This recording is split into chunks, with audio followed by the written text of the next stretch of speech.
முத்தியால்பேட்டை வைத்திக்குப்பம் சுடுகாடு அருகே கஞ்சா விற்பனையில் ஈடுபட்ட வாலிபரை போலீசார் கைது செய்தனர். புதுச்சேரி முத்தியால்பேட்டை காவல் நிலைய எல்லைக்குட்பட்ட பகுதியில் சப் இன்ஸ்பெக்டர் சிவபிரகாசம் தலைமையில் போலீசார் நேற்று ரோந்து பணியில் ஈடுபட்டனர். அப்பொழுது வைத்திக்குப்பம் அருகே உள்ள சுடுகாடு பகுதியில் மர்ம நபர் ஒருவர் அப்பகுதியைச் சேர்ந்த இளைஞர்கள் மற்றும் சுற்றுலா பயணிகளுக்கு கஞ்சா விற்பனை செய்து வருவதாக போலீசாருக்கு தகவல் கிடைத்தது. தகவல் அறிந்ததும் சப் இன்ஸ்பெக்டர் சிவபிரகாசம் தலைமையிலான போலீசார் சம்பவ இடத்திற்கு விரைந்து சென்று மர்ம நபரை மடக்கி பிடித்து சோதனை செய்தனர். அப்பொழுது அவர் கஞ்சா வைத்திருந்தது தெரியவந்தது. இதையடுத்து போலீசார் அந்த நபரிடம் நடத்திய விசாரணையில் முத்தியால்பேட்டை அம்பேத்கர் நகரை சேர்ந்த சார்லஸ் என்கிற முருகன் என்பதும் பணம் சம்பாதிக்க கஞ்சா விற்பனையில் ஈடுபட்டதாக தெரிவித்தார். இதனைத் தொடர்ந்து போலீசார் சார்லஸ் என்கிற முருகன் மீது வழக்கு பதிவு செய்து கைது செய்தனர். தொடர்ந்து அவரை நீதிமன்றத்தில் ஆஜர்படுத்தி காலாப்பட்டு மத்திய சிறையில் அடைத்தனர். மேலும் அவரிடமிருந்து 90 கிராம் கஞ்சாவை பறிமுதல் செய்தனர். காரைக்கால் வடக்கு எல்ஜேகே கிளை அலுவலகத்தை தலைவர் ஜோஸ் சார்லஸ் மார்ட்டின் திறந்து வைத்தார். புதுச்சேரி மாநிலம் காரைக்கால் மாவட்ட வடக்கு தொகுதிக்கு உட்பட்ட லட்சிய ஜனநாயக கட்சியின் வடக்கு கிளை அலுவலகம் சிங்காரவேல சாலையில் திறந்து வைக்கப்பட்டது. மாநில பொதுச் செயலாளர் வழக்கறிஞர் முருகானந்தம் ஏற்பாட்டில் நடைபெற்ற விழாவில் கட்சியின் தலைவர் ஜோஸ் சார்லஸ் மார்ட்டின் அவர்கள் குத்துவிளக்கேற்றி அலுவலகத்தை திறந்து வைத்தார்.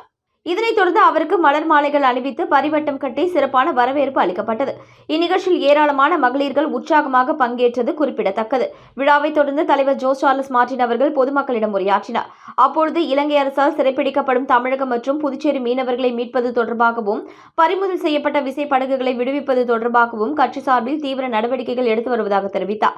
மேலும் இலங்கைக்கு வழக்கறிஞர் விசா பெற்று நீதிமன்றத்தில் நேரடியாக வாதாடும் முயற்சிகளும் மேற்கொள்ளப்பட்டு வருகின்றன என்றார்.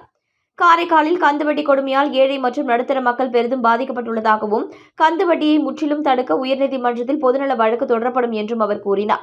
புதுச்சேரி யூனியன் பிரதேசமாக இருப்பதால் மத்திய அரசின் ஒத்துழைப்புடன் வளர்ச்சி திட்டங்களை செயல்படுத்த முடியும் என்றும் மக்களின் நலனுக்காக கூட்டணி கட்சிகளுடன் இணைந்து செயல்பட தயார் என்றும் தெரிவித்தார். மேட்டுப்பாளையம் கனரக வாகனங்கள் நிறுத்தும் இடத்தில் கத்தியுடன் சுற்றித் திரிந்த இளைஞரை போலீசார் கைது செய்தனர். புதுச்சேரி கோரிமேடு போலீசார் நேற்று ரோந்து பணியில் ஈடுபட்டிருந்தனர். அப்பொழுது மேட்டுப்பாளையம் கனரக வாகனங்கள் நிறுத்தும் இடத்தில் சந்தேகப்படும்படி சுற்றித் திரிந்த நபரை பிடித்து விசாரணை செய்தபோது அவர் கத்தியை மறைத்து வைத்திருந்தது தெரியவந்தது. இதனையடுத்து அவரை காவல் நிலையம் அழைத்து சென்று விசாரணை மேற்கொண்டதில் செயின்பால்பேட் பகுதியைச் சேர்ந்த காக்காமுட்டை என்கிற மதன் என தெரியவந்தது. இதனை அடுத்து வழக்கு பதிவு செய்து மதனை போலீசார் கைது செய்து சிறையில் அடைத்தனர். 108 கிராம பஞ்சாயத்துகளுக்கு வழங்க வேண்டிய 29 அதிகாரங்களை அரசு வழங்கவில்லை என மக்கள் முன்னேற்றக் கழகம் குற்றம் சாட்டியுள்ளது. சட்டசபையில் தாக்கல் செய்யப்பட்ட சிஏஜி அறிக்கையில் 74வது சட்ட திருத்தத்தின்படி நகராட்சிகளுக்கு வழங்க வேண்டிய 18 அதிகாரங்களில் வெறும் 4 மட்டுமே வழங்கப்பட்டுள்ளன. மேலும் உள்ளாட்சி தேர்தல் நடக்காதது மிகப்பெரிய அரசியலமைப்பு மீறல் என சுட்டிக்காட்டப்பட்டுள்ளது. இதுகுறித்து புதுச்சேரி மாநில மக்கள் முன்னேற்றக் கழகம் வெளியிட்டுள்ள அறிக்கையில் 14 ஆண்டுகளாக உள்ளாட்சி அமைப்புகளை முடக்கி வைத்திருக்கும் இந்த அரசு பதவியில் நீட்டிக்க தார்மீக உரிமை இல்லை. 73வது சட்ட திருத்தத்தின்படி 108 கிராம பஞ்சாயத்துகளுக்கு வழங்க வேண்டிய 29 அதிகாரங்களையும் அரசு வழங்கவில்லை. இதுகுறித்து பிரதமர் மற்றும் குடியரசுத் தலைவரின் கவனத்திற்கு கொண்டு சென்று உரிய நடவடிக்கை எடுக்கப்படும். இவ்வாறு அதில் தெரிவிக்கப்பட்டுள்ளது. புதுச்சேரியில் தனியார் மருத்துவமனை அருகே கஞ்சா விற்பனையில் ஈடுபட்ட தமிழக வாலிபரை போலீசார் கைது செய்தனர். புதுச்சேரியில் விரைவில் தேர்தல் நடைபெறுவதை ஒட்டி எல்லைப் பகுதியான கனகச்செட்டிக்குளம் பகுதியில் போலீசார் தீவிர வாகன சோதனையில் ஈடுபட்டு வருகின்றனர். இதனையடுத்து நேற்று கனகச்செட்டிக்குளம் தனியார் மருத்துவக் கல்லூரி மருத்துவமனை அருகே சந்தேகத்துக்கு இடமளிக்கும் வகையில் நின்று கொண்டிருந்தவரை பிடித்து போலீசார் விசாரணை நடத்தினர். அதில் அவர் முன்னுக்கு பின் புறனாக பதிலளித்ததை அடுத்து அவரை காவல் நிலையம் அழைத்து சென்று விசாரணை நடத்தினர். அதில் அவர் பெரம்பலூர் மாவட்டம் ஆலந்தூர் தாலுகா கொளத்தூர் பகுதியைச் சேர்ந்த பிரசாந்த் என்கிற படாகொம்பு என்பதும் தெரியவந்தது. தொடர்ந்து விசாரணை நடத்தியதில் அவர் சிகிச்சைக்காக சுற்றுலா பயணிகளுக்கு கஞ்சா விற்பனை செய்து வந்தது தெரியவந்தது. இதையடுத்து பிரசாந்த் மீது வழக்கு பதிவு செய்து நீதிமன்றத்தில் ஆஜர்படுத்தி காலாப்பட்டு சிறையில் அடைத்தனர்.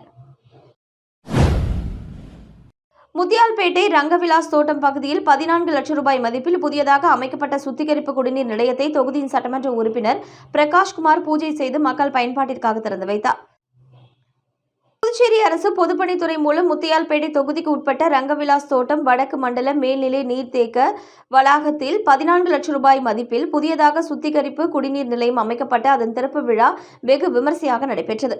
விழாவில் தொகுதியின் சட்டமன்ற உறுப்பினர் பிரகாஷ்குமார் கலந்து கொண்டு தலைமை தாங்கி பூஜை செய்து மக்கள் பயன்பாட்டிற்காக சுத்திகரிப்பு குடிநீர் நிலையத்தை திறந்து வைத்தார். இதன் மூலம் ரங்கவிலாஸ் தோட்டம், திருவள்ளுவர் நகர் மற்றும் அதனை சுற்றியுள்ள பகுதிகளைச் சேர்ந்த குடும்பங்கள் பயன்பெறுவார்கள் என்பது குறிப்பிடத்தக்கது. இந்த நிகழ்ச்சியில் பொதுப்பணித்துறை குடிநீர் பிரிவு செயற்பொறியாளர் பக்தவச்சலம், உதவி பொறியாளர் ரமேஷ்குமார், இளநிலை பொறியாளர் நடராஜன் மற்றும் தொகுதி என்ஆர் காங்கிரஸ் நிர்வாகிகள் உட்பட அப்பகுதி மக்கள் திரளாக கலந்து கொண்டனர். புதுச்சேரி ரெட்டியார்பாளையம் ஜவஹர் நகர் அருகே யோக்டோ ஃபவுண்டேஷன் நிறுவனத்தின் சார்பில் ஜவஹர் நகர் ஆட்டோ ஸ்டாண்ட் அருகே 4 ஆண்டுகளாக மதிய நேரங்களில் அன்னதானம் வழங்குவது வழக்கம். இந்த நிலையில் நேற்று 14ஆம் தேதி சனிக்கிழமை அன்று மதியம் வழக்கம் போல யோக்டோ நிறுவனர் ஊழியர் அன்னதானம் வழங்கிக் கொண்டிருந்தார். அப்பொழுது பாவலர் நகரை சேர்ந்த ஆறுமுகம் என்பவர் மது அதிக அளவில் குடித்துவிட்டு வந்து அன்னதானம் வழங்கிய ஊழியரிடம் தகராறில் ஈடுபட்டார்.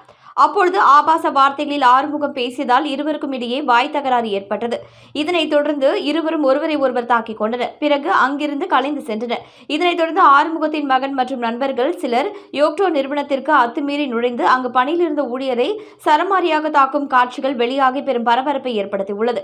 இந்த நிலையில் ரெட்டியார்பாளையம் காவல் நிலைய உதவி ஆய்வாளர் கலையரசு தகவலின் அடிப்படையில் வடக்கு பகுதி காவல் கண்காணிப்பாளர் ரகுநாயக்கம் உத்தரவின் பேரில் ஆய்வாளர் முத்துக்குமார் முன்னிலையில் உதவி ஆய்வாளர் கலையரசு தலைமையில் இரு தரப்பிடமிருந்து புகாரை பெற்று தீர விசாரித்து கண்காணிப்பு கேமரா காட்சிகளை வைத்து யோக்டோ நிறுவனத்திற்குள் அத்துமீறி நுழைந்து தாக்கியவர்கள் மீது வழக்கு பதியப்பட்டுள்ளது.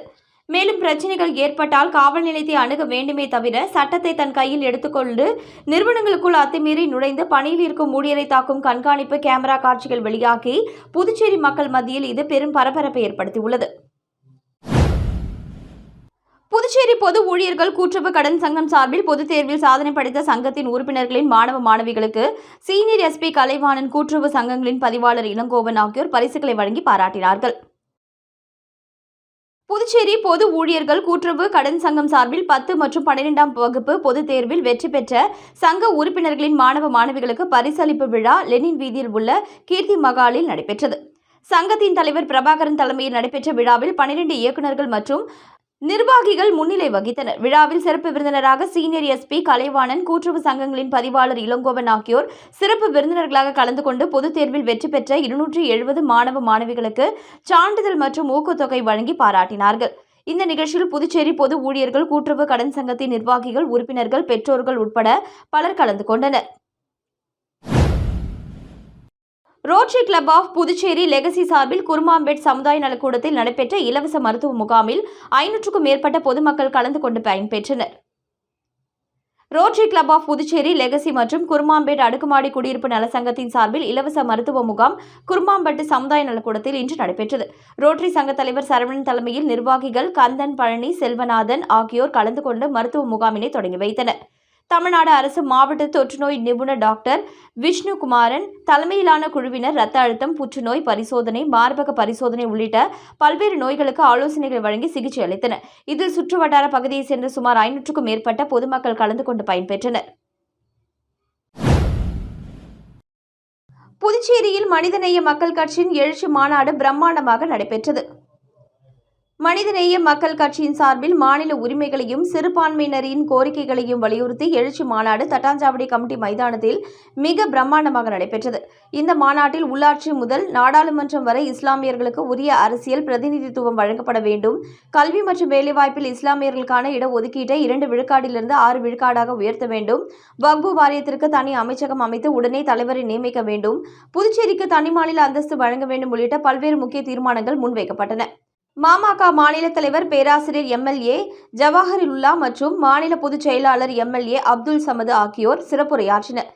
இந்த மாநாட்டில் கூட்டணி கட்சித் தலைவர்கள் எம்பி வைத்திலிங்கம், எதிர்க்கட்சித் தலைவர் சிவா மற்றும் கம்யூனிஸ்ட் கட்சிகள், விடுதலை சிறுத்தைகள், மக்கள் நீதி மய்யம் உள்ளிட்ட பல்வேறு கட்சி நிர்வாகிகள் வாழ்த்துரை வழங்கினர்.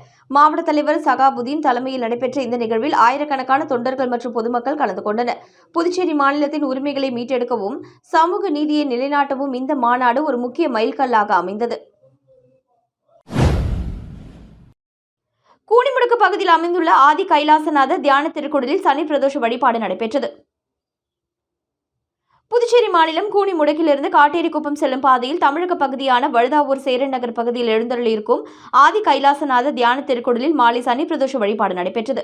மேலும் சுவாமிக்கு பால், தயிர், இளநீர், சந்தனம், விபூதி, பஞ்சாமிர்தம், பன்னீர் உள்ளிட்ட பல்வேறு திரவியங்களால் அபிஷேகம் செய்யப்பட்டது. தொடர்ந்து உலக நன்மை வேண்டி நடைபெற்ற கூட்டு வழிபாட்டில் திரளான பக்தர்கள் கலந்து கொண்டனர். இதனைத் தொடர்ந்து சுவாமிக்கு பூஜைகள் செய்யப்பட்டு மகா தீபாராதனை காண்பிக்கப்பட்டது. இதில் பக்தர்கள் திரளானோர் கலந்து கொண்டு சுவாமி தரிசனம் செய்தனர். போலி மொபைல் செயலியை பதிவிறக்கம் செய்து சாரம் பெண் 2 லட்சம் ரூபாயை மோசடி கும்பலிடம் இழந்தார். புதுச்சேரி புதுசாரத்தை சேர்ந்த பெண் கூகுள் பே ரிவார்ட்ஸ் மூலம் குறைந்த விலையில் ஏர்பாட் வாங்குவதற்கான வவுச்சர் கிடைத்துள்ளது.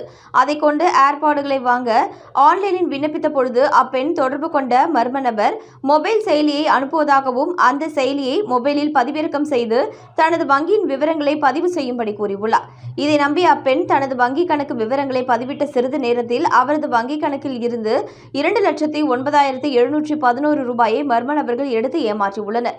இதேபோல வில்லியனூரை சேர்ந்த பெண் 8,000 ரூபாயும், லாஸ்பேட்டையை சேர்ந்தவர் 5,000 என மொத்தம் 3 பேர் மோசடி கும்பலிடம் 2,22,711 ரூபாயை இழந்துள்ளனர். இதுகுறித்த புகார்களின் பேரில் சைபர் கிரைம் போலீசார் வழக்கு பதிந்து விசாரித்து வருகின்றனர். காரைக்காலில் லட்சிய ஜனநாயக கட்சியினருடன் கட்சியின் தலைவர் ஜோஸ் சார்லஸ் மார்டின் ஆலோசனை நடத்தினார். புதுச்சேரி மாநிலம் காரைக்காலில் லட்சிய ஜனநாயக கட்சியில் நிர்வாகிகள் ஆலோசனைக் கூட்டம் சிறப்பாக நடைபெற்றது. இந்த நிர்வாகிகள் சந்திப்பு கூட்டம் லட்சிய ஜனநாயக கட்சியின் தலைவர் ஜோஸ் சார்லஸ் மார்டின் தலைமையில் நடைபெற்றது.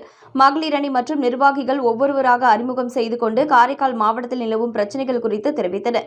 கட்சியின் தலைவர் ஜோஸ் சார்லஸ் மார்டின் அனைத்து பிரச்சினைகளுக்கும் உடனடியாக நிறைவேற்றி தருவதாக உறுதியளித்தார். பின்னர் ஆலோசனைக் கூட்டத்திற்கு வந்த மகளிர்கள் கட்சியின் தலைவர் சார்லஸ் மார்டினுடன் புகைப்படம் எடுத்து மகிழ்ந்தனர். அருகில் நின்று எங்களது குறைகளை கேட்டறிந்த இவ்வளவு எளிமையான தலைவர் எங்களுக்கு கிடைத்ததில் பெருமிதம் கொள்வதாக அவர்கள் தெரிவித்தனர்.